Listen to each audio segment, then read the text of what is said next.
안녕하세요. 밤하늘의 별빛입니다. 오늘도 당신은 생각합니다. 어떻게 하면 행복할 수 있을까? 지금 내가 하는 일이 모두 미래의 행복을 위한 일인가? 만약 내가 현재에 만족하고 긍정적인 생각을 갖고 돈을 많이 번다면 나는 과연 행복해질 수 있을까? 행복을 얻는 방법과 같은 감정에 호소하는 책은 시중에 많이 나와 있지만 행복이 무엇인지, 왜 인간은 행복을 경험하는지에 대해 고민을 해본 적은 없는 것 같습니다. 서은국 교수가 쓴 책, 행복의 기원에는 행복이란 생각이 아니므로 단순히 생각을 바꾼다고 행복을 느낄 수는 없다고 합니다. 이 책에서는 행복의 속성을 밝히고 과학적으로 증명된 관점에서 행복을 누릴 수 있는 방법을 제시해 처음부터 끝까지 흥미롭게 읽을 수 있었습니다. 행복은 이성적인 생각 또는 경험에서 얻어지는 것이 아닌 생존, 욕정이나 번식과 같은 인간의 동물적 본능이 행복의 실체에 더 가깝다고 합니다. 인간의 뇌는 600만 년 동안 생존을 하기 위해 진화해오면서 새겨진 유전자, 생존 기록서이며 행복이란 감정은 인간이 그렇게 치열하게 생존하기 위한 중요한 정신적 생존 도구라고 정의합니다. 즉, 인간은 행복해지기 위해 태어난 것이 아니라 생존을 위해 태어난 동물로서 행복이란 쾌락을 생존을 위해 사용하는 거죠. 그래서 이 행복을 느끼기 위해 먹고 사랑하는 사람과 잠자리를 하고 관계를 맺는 것이라 합니다. 그렇다면 우리는 언제 행복을 느끼는 걸까요? 책에 나온 연구 결과 우리가 큰 집을 갖고 돈을 벌고 좋은 파트너를 갖고 있는지보다는 현재 갖고 있는 것에 얼마나 큰 기쁨을 느끼냐가 행복에 관련이 있다고 합니다. 하지만 인간은 강력한 적응이라는 힘을 갖고 있기에 아무리 큰 기쁨도 엄청난 슬픔도 잠시뿐 곧 무뎌집니다. 따라서 행복은 로또 맞은 것 같은 인생 한 방으로 해결되는 것이 아니라 소소한 것에서 자주 느끼면서 유지되는 것이라고 합니다. 특히 재미있는 점은 유전적 관점에서 외향적인 사람이 행복을 느끼기 쉽다고 합니다. 외향적인 사람은 새로운 사람과 시간을 많이 보내고 자신의 자원을 사람과 관련된 것에 많이 쓰기 때문에 이러한 유전적 특징이 생존할 확률을 높이는 환경을 만들기 쉽다는 거죠. 오늘은 행복의 기원, 책 내용 중에 행복한 사람의 특징과 한국인의 행복을 서술한 챕터를 공유하고자 합니다. 행복한 사람들은 많은 시간을 다른 사람들과 보낸다. 또 하나의 중요한 특성은 자신의 자원을 사람과 관련된 것에 많이 쓴다는 점이다. 돈과 행복에 대한 최근 연구가 좋은 예다. 일정 경제 수준에 이르면 얼마나 돈이 있느냐보다 그것을 어떻게 쓰느냐가 중요해진다. 최근 주목받는 콜로라도 대학의 리프 반보벤 교수의 연구에 의하면 행복한 이들은 공연이나 여행 같은 경험을 사기 위한 지출이 많고 불행한 이들은 옷이나 물건 같은 물질 구매가 많은 것으로 나타난다.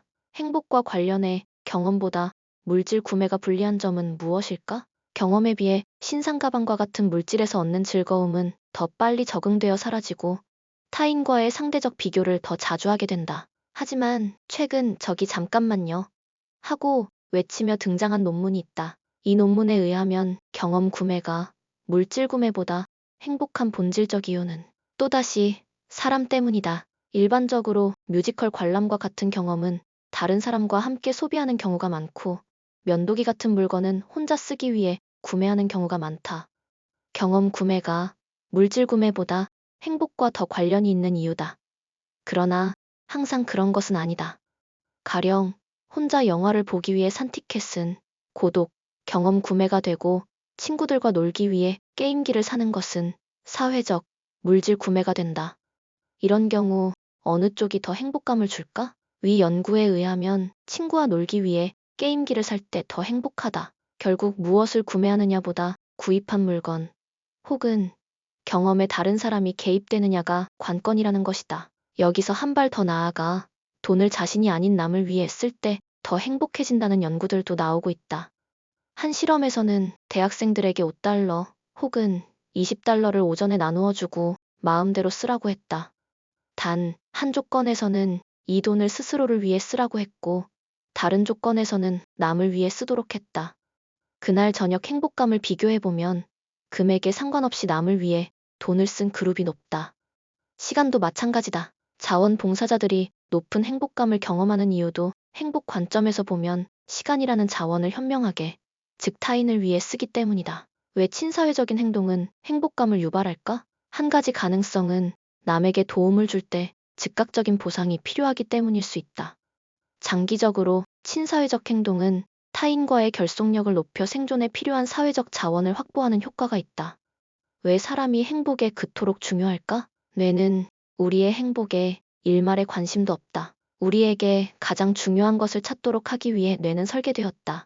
그것은 생존과 직결되는 사람이다. 뇌는 사람이라는 생존 필수품과 대화하고 손잡고 사랑할 때 쾌감이라는 전구를 켜도록 설계된 것이다. 이렇게 보면 행복은 타인과 교류할 때 자동적으로 발생하는 일종의 부산물이라고 볼 수도 있다. 물론 그건 내가 좋아하고 나를 좋아하는 사람을 만날 때다. 역으로 의무감이나 수단으로서 사람을 만나는 것은 가장 피곤한 일이 될 수 있다. 앞으로 살펴보겠지만 적지 않은 한국인들이 행복하지 못하다고 고백하는 이유도 역시 사람 때문이다. 가장 빈곤한 인생은 곁에 사람이 없는 인생이다. 그의 겨울은 유난히 춥고 베인 상처도 잘 아물지 않을 수 있다. 하지만 가장 큰 문제는 행복하기 어렵다는 점이다. 레바논에 이런 속담이 있다. 사람이 없다면 천국조차 갈 곳이 못 된다. 이 말을 거꾸로 생각해보자. 무엇을 하며 어떤 모양의 인생을 살든 사람으로 가득한 인생은 이미 반쯤 천국이라는 뜻이리라. 행복 연구에서 문화의 중요성을 나타내는 대표적 국가가 한국과 일본이다.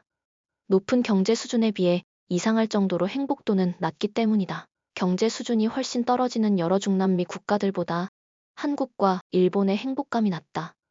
경제 수준만으로 국가의 행복을 예측하기 어렵다는 사실을 보여주고 있다. 한국, 일본, 싱가포르, 이런 국가들이 가진 문화적 공통점은 무엇일까? 그리고 이 문화적 특성은 왜 개인의 행복감과 충돌하는 것일까? 이처럼 개인과 집단의 뜻이 정면 충돌할 때 누구의 손을 들어주느냐가 개인주의와 집단주의 문화의 핵심적인 차이다.